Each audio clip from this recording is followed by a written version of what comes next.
Welcome, dear listeners, to another episode of the Wildwood Witch podcast. I am Samantha Brown, your hostess and guide through the realms of the unknown beyond the veil. Today we continue our series Speaking with the Dead, where we resurrect and interview famous dead occultists using the very real magic of ChatGPT. We have a very special guest with us in this episode, Leah Hirsig, a central figure in the world of Thelema and an accomplished dancer, artist, model, and occultist. She was the Scarlet Woman to Aleister Crowley at the infamous Abbey of Thelema that they co-founded. Leah's life was a fascinating interplay of art, magic, and personal exploration. So, without further ado, let's begin our journey into the life and work of the legendary Leah Hersig. Miss Hersig, welcome to the show. It is my honor and pleasure to be able to speak with you today. I am pleased to be here as well. Thank you for having me. Would you be so kind as to introduce yourself to our audience? Sure. I am Leah Hirsig. I worked as an artist model and dancer in New York and was fortunate to work with a number of renowned artists, including my dear friend Aleister Crowley, who I formed a partnership with. Crowley and I worked together on many artistic and magical projects. Two of note are the Amalantrah Workings and the establishment of the Abbey of Thelema. Can you tell us a little about your early life and how you became interested in the performance arts? Did you receive any formal training? I grew up in a family that appreciated the arts, and I was exposed to music, theater, and dance from a young age. But as for formal education in the arts, there were limited opportunities for such during my formative years. However, I made the most of the resources available to me. I was particularly drawn to the expressive and sensual nature of dance, and I began studying ballet and modern dance at a local dance school, and I also took classes in drawing and painting at a community art center. I also attended performances, observed artists, and practiced diligently. The performance arts, to me, offered a way to express the inexpressible, to explore the nuances of human emotion, and to touch upon the transcendent. Art is an interplay between the seen and the unseen, the tangible and the intangible, and this is what I find utterly captivating about art and the artistic process. How did you first become interested in the occult? My entrance into the world of the occult was not a sudden leap, but rather a gradual awakening. I'd always harbored a fascination for the mysteries that lay beyond the veil of the mundane, and this curiosity led me to study various spiritual traditions, philosophies, and esoteric practices. My sister Alma and I were also drawn to the city's bohemian circles, where we immersed ourselves in a world of creativity, intellect, and unconventional thinking. But my life took a pivotal turn when I crossed paths with Aleister Crowley. How did you first cross paths with Mr. Crowley? My first meeting with Aleister Crowley was in New York in 1918. My sister Alma was deeply interested in Crowley's work, and it was through her that I was first introduced to his teachings. She had corresponded with him and set up a meeting. I knew of his reputation as a poet, an occultist, a mountaineer, and a figure of some controversy, even calling himself the Beast 666. I approached our meeting, curious to meet the man behind the myth. So, what were your impressions upon meeting the great beast? He came across as extremely intelligent, charismatic, and intense. He was a captivating speaker and had a magnetic presence and a kind of light in his eyes when he spoke. We were both impressed by his ability to convey complex ideas in a clear and concise manner, and by his willingness to engage with us on a personal level and to answer our questions with patience and insight. And I was quite literally drawn to him, to his knowledge, to his vision, and so Aleister and I quickly became lovers, and thus my journey into the world of the occult truly began. At that first meeting, it is said that you asked Crowley to paint you as a dead soul. What was the significance of this request to you? In that phase of my life, I was lost, adrift and yearning for something more. I just felt dead inside. My request to Crowley to paint me as a dead soul was an admission of my spiritual void and a plea for guidance. I believed in his capacity to peer into my soul, to understand its tumult, and to guide me through it. The term dead soul was, in my mind, a metaphor for stripping away illusion and pretense, revealing the truth that lay beneath. I was seeking an unveiling, a revelation of my true self beneath the layers of societal expectation and personal illusion.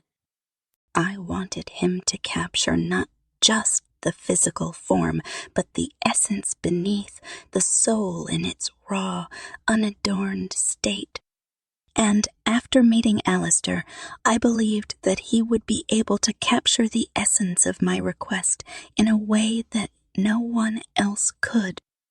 Your request and the idea behind it of stripping away illusion and pretense eventually led to the Dead Souls art exhibit, which caused quite a scandal, did it not? Oh my, yes it did. The Dead Souls exhibit was indeed a moment of controversy. The paintings, each a portrait of a dead soul, were an expression of raw, unfiltered emotion. They were not meant to appease, but to provoke, to stir, to awaken. And awaken they did, but not in the way we had hoped. The public scandal that ensued was a testament to the misunderstanding and fear that often surrounds the unknown. The backlash was harsh. The exhibit was labeled as obscene and pornographic. We were labeled as perverse, as heretics, as corruptors of morals. But it was in this crucible of controversy that our resolve was truly tested. It drew me closer to Crowley, solidified our partnership. It made me realize the depth of the misunderstanding and fear that surrounded the world of the occult, and it fueled my desire to delve deeper into its mysteries. Despite the scandal, or perhaps because of it, my involvement in the occult intensified. The storm of controversy only made the call of the unknown more enticing.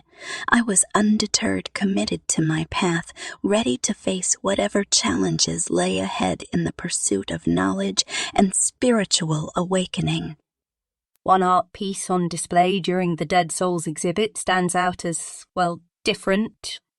It appears to depict an entity that resembles what, in the 1960s, became known as a grey alien. But your exhibit was in 1919, over 40 years before these sightings.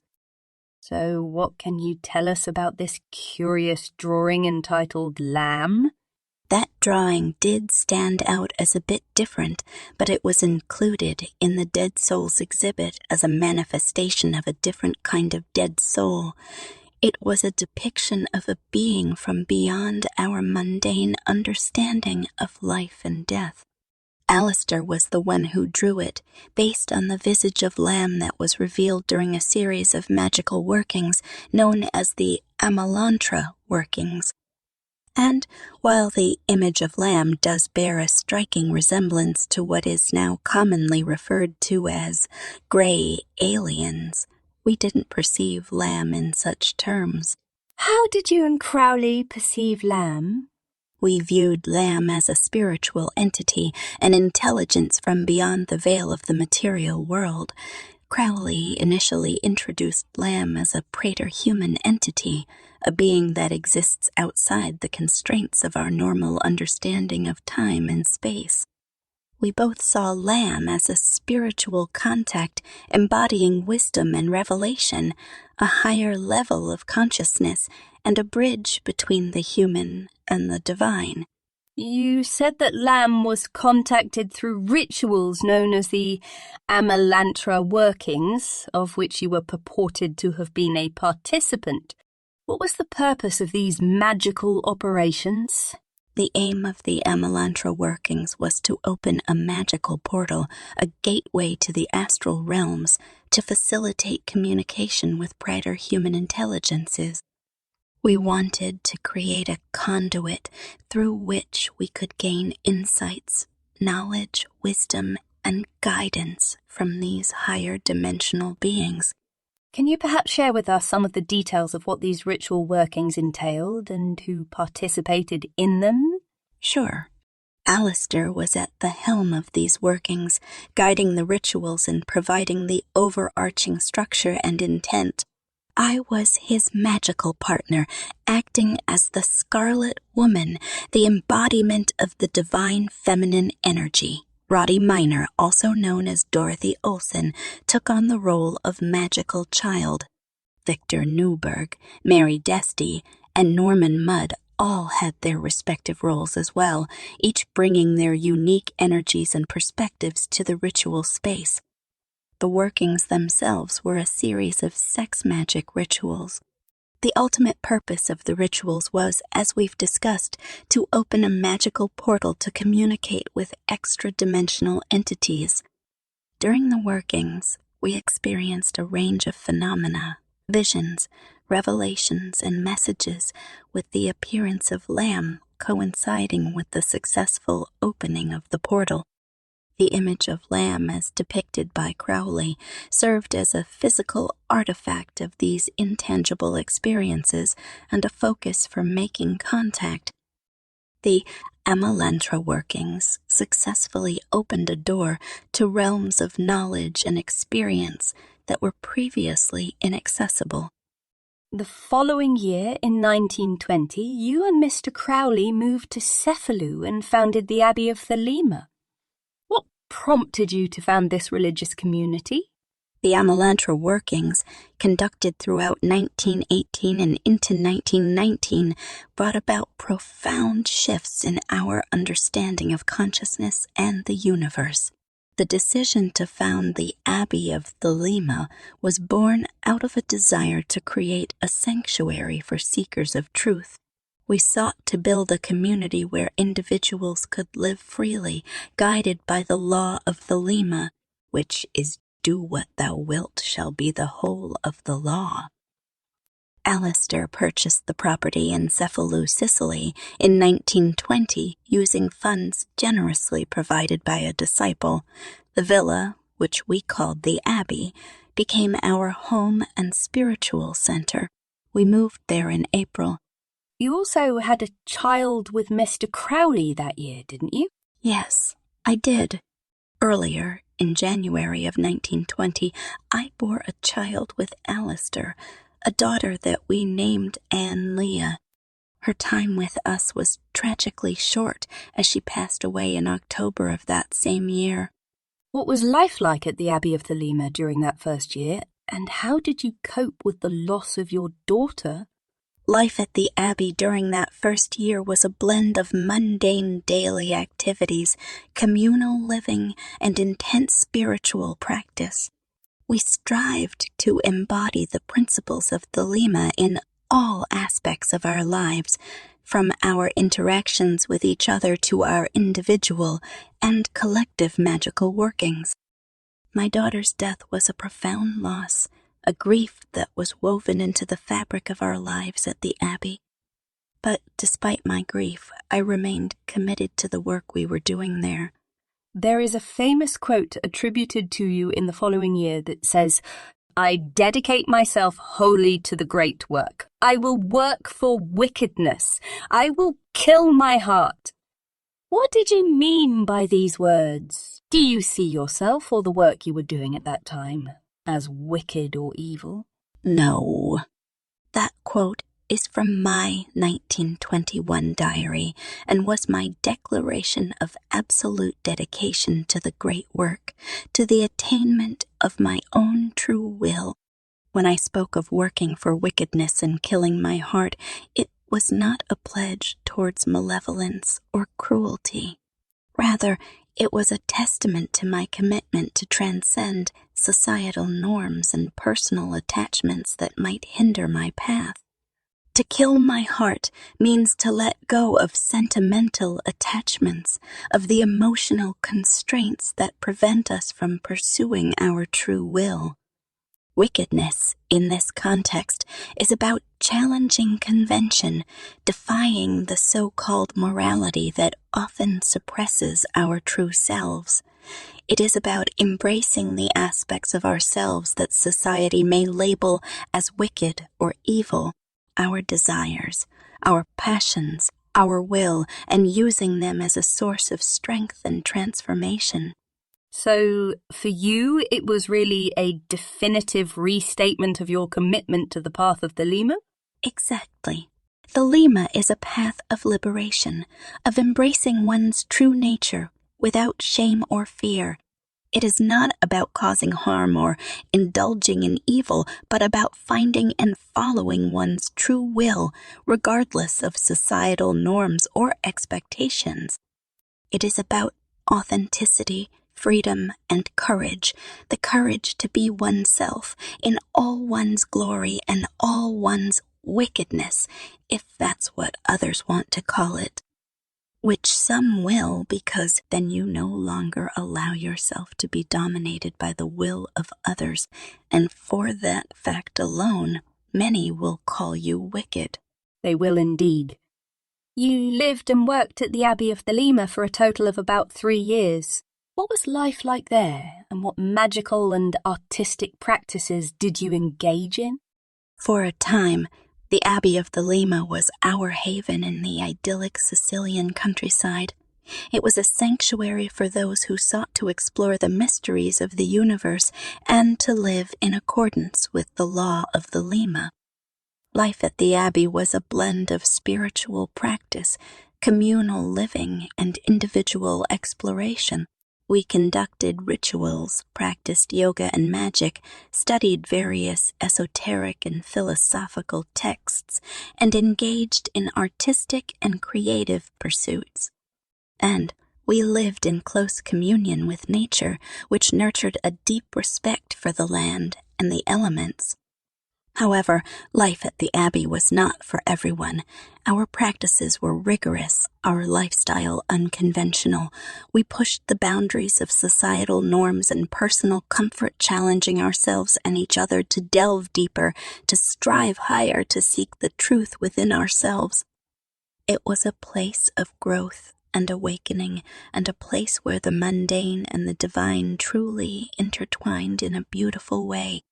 In February of 1923, a man named Raoul Loveday died at the Abbey, which attracted public attention to your unorthodox beliefs and practices.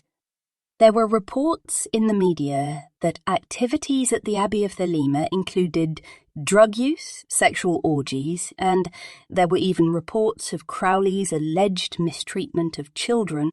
These stories prompted the Italian government to ultimately deem the Abbey a threat to public morality and ordered its closure.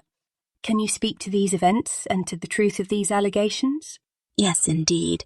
In February 1923, Raoul Loveday, a young Englishman who had come to the Abbey with his wife Betty, died of enteric fever from drinking contaminated water. This unfortunate event was seized upon by the press and capitalized on the public's morbid fascination with our alternative lifestyle and practices.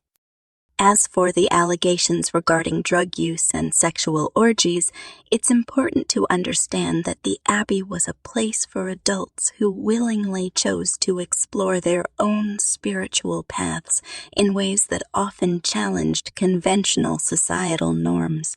While our practices, including the use of ceremonial wine and sexual magic, may have seemed scandalous to outsiders, they were always conducted within the framework of mutual consent and spiritual exploration. The most egregious and unfounded of the allegations were those concerning the mistreatment of children. There were children at the Abbey, including Aleister's own son. These children were loved and cared for, and any claims to the contrary are patently false. Despite our best efforts to clarify these misconceptions, the sensationalized stories eventually caught the attention of the Italian government. And so, in April 1923, we were expelled from the Abbey and from Italy under the pretext of public morality. You have mentioned the use of sexual magic in your workings with Crowley. How did you view the use of sex in magical practice? Sexual magic was a primary tool in our ritual workings. We used sex as a means of achieving higher states of consciousness for manifesting our will, and as a sacrament to the divine. Sexual energy is a potent force that can fuel magical intent by drawing upon the power generated by this most primal of human experiences. Can you speak to the relevance of the roles of the Scarlet Woman and the Beast in the sex magic practices of Thelema, and how you sought to embody the Scarlet Woman during your time in that role? The roles of the Beast and the Scarlet Woman are of fundamental importance within Thelema, echoing the symbolism found within the Book of Revelation, where the Scarlet Woman is described as riding upon a beast. In Thelemic symbolism, these roles are not meant to signify evil or destruction, as is often misunderstood, but rather represent powerful archetypes that facilitate the spiritual and magical journey. The beast, as embodied by Crowley, represents the male principle or the magus, the active creative force. The Scarlet Woman, on the other hand, represents the female principle or the high priestess, the receptive, transformative force. Together, they are the embodiment of the cosmic union of opposites, the sacred marriage of the divine masculine and feminine.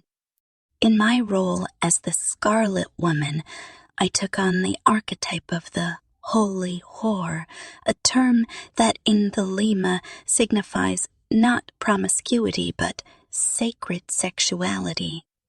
The holy whore, or Babylon, is she who is sovereign, not bound by societal norms, who embraces her sexuality as an expression of divine power.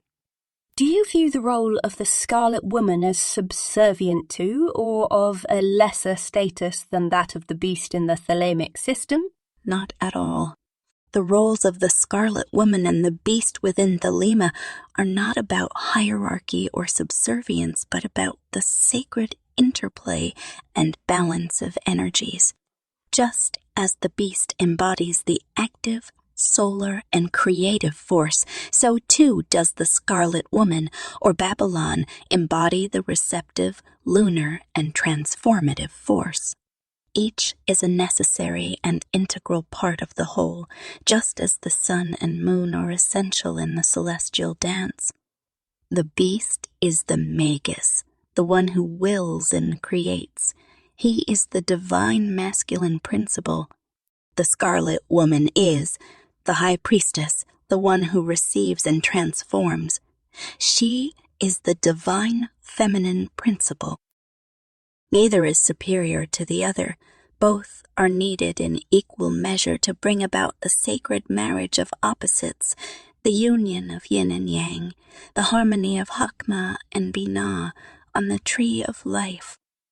To misinterpret the role of the Scarlet Woman as being subservient is to misunderstand the essential premise of Thelema, that every man and every woman is a star with their own inherent divine nature and the sovereign right to follow their own unique path.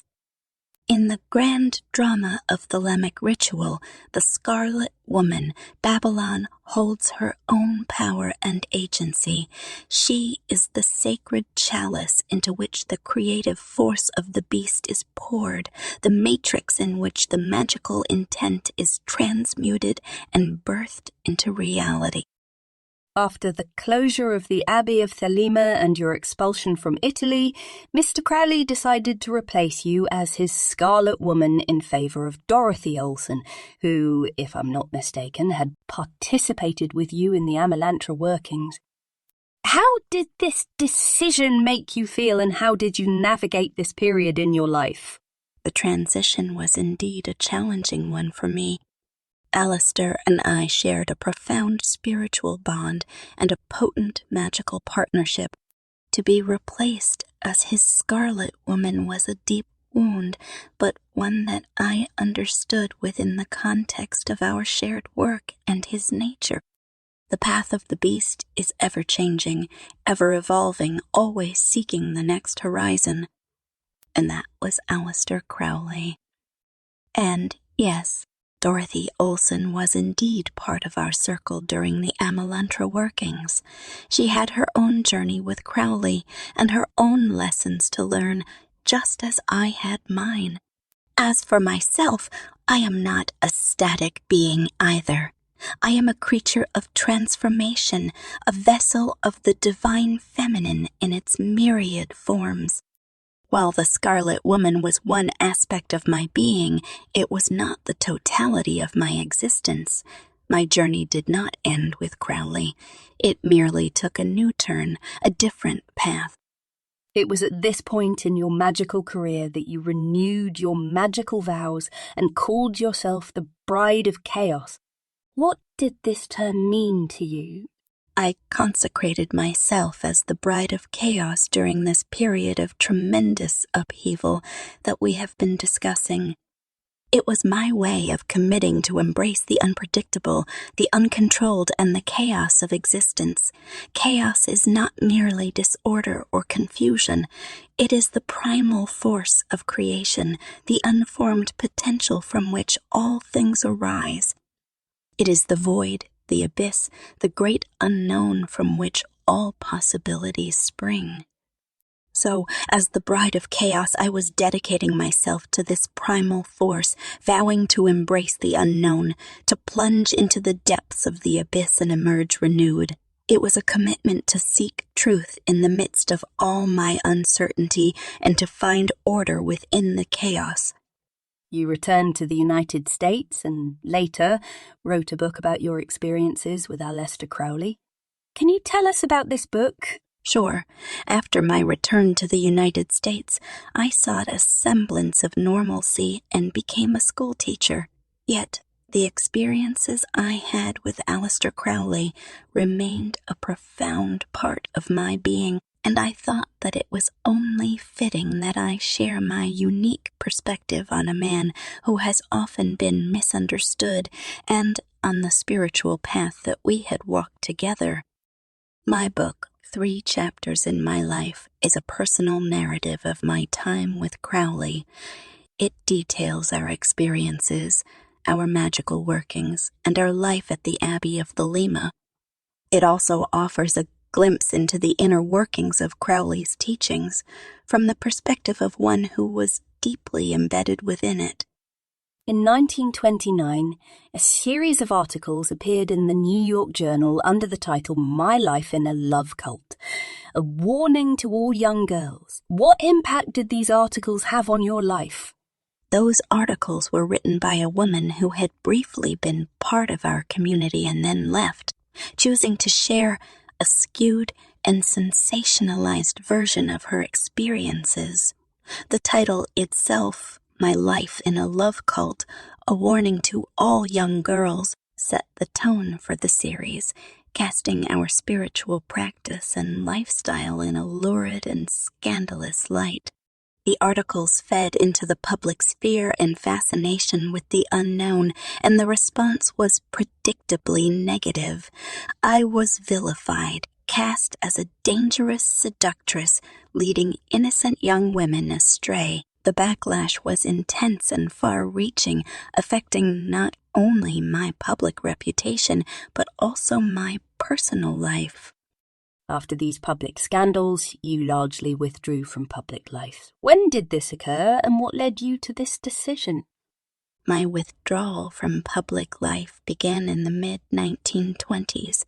after the scandals surrounding the Abbey. Then there were the New York Journal articles in 1929. The backlash from these events had taken a toll on me and my family, and I sought to create an environment in which I could heal, grow, and continue my spiritual journey without the pressures and distractions of public life. How would you summarize your philosophy? The philosophy that has guided my life can be encapsulated in the law of Thelema. Do what thou wilt shall be the whole of the law. Love is the law, love under will. This is not a call to indulgence or hedonism, but rather a profound directive towards authenticity and self-realization. At its core, Thelema teaches us to discover and fulfill our true will, the essential purpose or mission of our individual existence. It is the path that aligns with the deepest, most authentic aspect of our being that resonates with the divine purpose of the universe. This journey to discover and manifest our true will is what we refer to as the great work. It is a lifelong journey of self-discovery, transformation, and spiritual growth. It involves introspection and self-examination, the exploration of the hidden realms of the psyche, and the courageous pursuit of truth, even in the face of adversity or misunderstanding. The law of love, love under will, speaks to the principle of acting in alignment with one's will with a spirit of love and unity. It is not a passive, sentimental love, but an active, transformative force that arises from alignment with one's true will. In essence, my philosophy is one of freedom and authenticity, a call to discover and express one's unique truth, to live in alignment with one's will, and to approach all things with love, courage, and a spirit of unity. This is the path of Thelema, the path that I have walked throughout my life. What message would you like to share with the world, particularly those embarking on their own journey into the occult? The message I would like to share is this: be true to yourself. Seek your own path, your own truth. Do not be swayed by the opinions or expectations of others, but listen to the quiet voice within you, the voice of your true will. The path of the occult is not for everyone, and that is as it should be. Each of us has our own path to walk, our own lessons to learn. If you feel called to explore the hidden realms of existence, to seek understanding beyond the physical and the mundane, then do so with courage, curiosity, and integrity. And finally, do not be afraid of the unknown. The path of the occult is a path of mystery and discovery. There will be challenges and there will be revelations. Embrace them all, for they are part of your journey, part of your great work of unification. I wish you courage, wisdom, and joy on your journey. Remember, every path is unique and every journey is sacred. Thank you so much, Leah, for those words of wisdom and also for sharing your extraordinary life and insights with us. It has been a privilege to speak with you. It has been my pleasure to share this time with you, to reminisce and reflect upon the twisted path that was my life. I thank you for your curiosity and your respectful engagement with my experiences and my philosophy.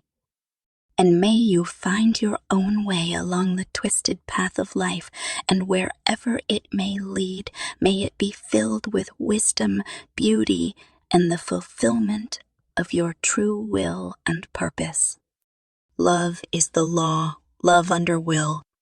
Farewell. Farewell, Miss Hersig. Your passion and dedication to the occult arts have left an indelible mark on the world of magic, and we are grateful to have had the opportunity to hear your insights and experiences. May you pass through the veil between the worlds with ease and find your well-deserved peace in the land of the dead.